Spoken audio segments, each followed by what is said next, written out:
మనము జయించలేనటువంటి అతిపెద్ద ఆయుధం ఈ సన్నివేశ రూపక ఆయుధం.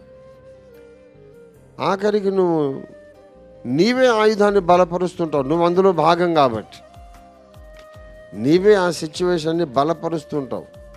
అందులో నువ్వు భాగమే కదా. నీకు ఇగో ప్రాబ్లం, నా అభిప్రాయం ఇది, నేను ఇంతే, నేను అనుకున్నా అంతే, ఇట్లాగే ఉంటా అని ఖతం హోగాయి. That is the end of the fight.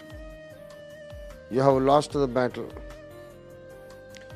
సన్నివేశ రూపక ఆయుధాలను కూడా ఎదుర్కొని మనము జయించగలగాలంటే ఒక్క మార్గం. నేను అందులో భాగమైనా సరే